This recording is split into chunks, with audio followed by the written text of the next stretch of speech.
इन मासूम बच्चों को देखिए जो देख तो नहीं सकते हैं फिर भी अपने अधिकारों के लिए विरोध प्रदर्शन कर रहे हैं।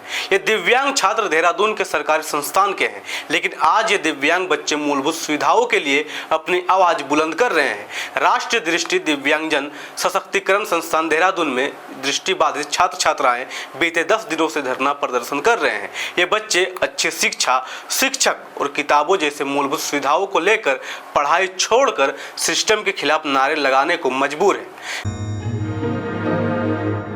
जोहार, जय भीम, जय फूले, जय बिरसा, जय साहू, जय पेरियार, जय संविधान। जिन्हें दुनिया दिखाई नहीं देती वे भी अपने अधिकारों को साफ साफ देख रहे हैं।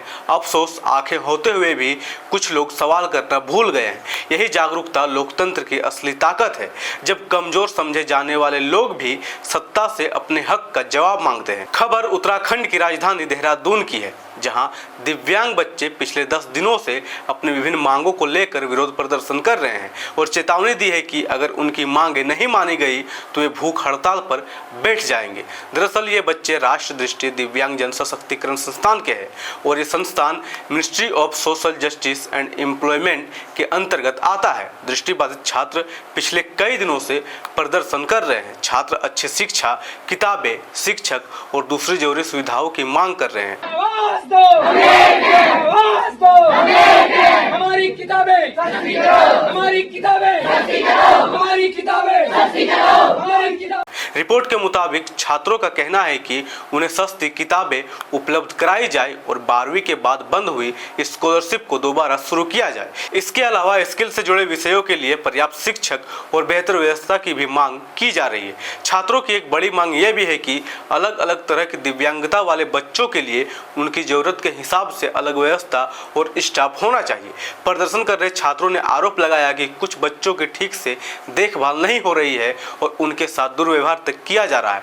बच्चों ने यहां तक आरोप लगाया कि संस्थान में उनके साथ मारपीट की जाती है और उन पर लात घूंसे चलाए जाते हैं। जैसे ये मामला सोशल मीडिया पर वायरल हुआ, लोगों ने अपनी अपनी प्रतिक्रियाएं भी देना शुरू कर दिया। एक यूजर ने लिखा, इन छात्राओं को सुनिए, ये देहरादून के राष्ट्रीय दृष्टि दिव्यांगजन सशक्तिकरण संस्थान के छात्राएं हैं। ये संस्थान ministry of social justice and employment के अंतर्गत आता है। पिछले 7 दिनों से दृष्टिबाधित छात्र छात्राएं अपने मूलभूत सुविधाओं को लेकर आंदोलन कर रहे हैं। इनको भले ही कम दिखाई देता है, लेकिन अपनी मांगों और आंदोलन को लेकर वो कितनी स्पष्ट है। इन्हें भूख हड़ताल ना करनी पड़े, मंत्रालय को कुछ करना चाहिए। सबसे बड़ी बात यह है कि छात्र पहले भी अपनी मांगों को लिखित रूप में प्रशासन के सामने रख चुके हैं। जब उन्हें पर्याप्त सुनवाई नहीं मिली तो उन्होंने प्रदर्शन का रास्ता अपनाया। आप वो वीडियो देखिए। दिन है आज का और हमारी तमाम मांगे हैं जिनको लेकर के हम प्रोटेस्ट कर रहे हैं। ऐसा बात नहीं है कि प्रोटेस्ट यकायक हुआ है। इससे रिलेटेड बहुत सारी लिखित जानकारियां या लिखित मांगे दी जा चुकी थी, पर उस पर सिर्फ स्टेटस बताया जाता था। हमारी मेन प्रॉब्लम जो है, जिसको हम चाहते हैं कि ये रिजॉल्व होनी ही चाहिए किसी भी कीमत पर, वो ये है कि हम चाहते हैं कि 12th पास आउट होने के बाद हमें जो स्कॉलरशिप एक सपोर्ट मिलता था वो बंद कर दिया गया है। हम चाहते हैं कि वो दोबारा से। छात्रों का कहना है कि अगर उनकी मांगों पर जल्द कार्रवाई नहीं हुई तो वे भूख हड़ताल करने के लिए मजबूर होंगे। जिन बच्चों को दिखाई नहीं देता वे अपने अधिकारों को लेकर इतने जागरूक है कि सरकार और प्रशासन से सवाल पूछ रहे हैं। वे कह रहे हैं कि हमें दया नहीं चाहिए, हमें बेहतर शिक्षा, सुविधा और अपने अधिकार चाहिए। और दूसरी तरफ समाज में ऐसे बहुत से लोग हैं जिनके पास आंखों की रोशनी तो है, लेकिन वे अपने आसपास हो रही समस्याओं को देख भी नहीं सकते और ना ही सवाल करते हैं। पिछले 10 साल में 94,000 सरकारी स्कूल बंद हो गए हैं, लेकिन जनता इसके बाद भी खामोश रही। लेकिन देहरादून के दिव्यांग बच्चों ने चुप रहकर सहने का रास्ता नहीं चुना। देहरादून के इन छात्रों का आंदोलन सिर्फ उनकी सुविधाओं का सवाल नहीं है, यह हमें लोकतंत्र का एक जरूरी सबक भी देता है कि लोकतंत्र में सवाल पूछना नागरिक का अधिकार है और अपनी बात रखना उसकी ताकत। सरकार और प्रशासन की जिम्मेदारी है कि इन छात्रों की मांगों को गंभीरता से सुने और जो भी शिकायतें सामने आई है उनकी निष्पक्ष जांच करवाए, क्योंकि किसी भी लोकतांत्रिक व्यवस्था की पहचान सिर्फ चुनाव लड़ना और जीतना नहीं होता।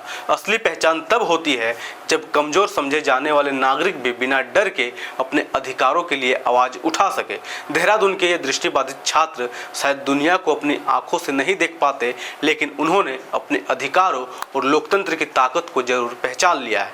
इस वीडियो को शेयर कीजिए और अपनी राय नीचे कमेंट जरूर करें। धन्यवाद। जय संविधान, जय लोकतंत्र, जय भीम, जय मूल निवास। MNT न्यूज नेटवर्क को सब्सक्राइब करें, लाइक और फॉलो करना ना भूलें। साथ ही बेल आइकॉन दबाकर जन जागृति की मुहिम में जुड़े रहें।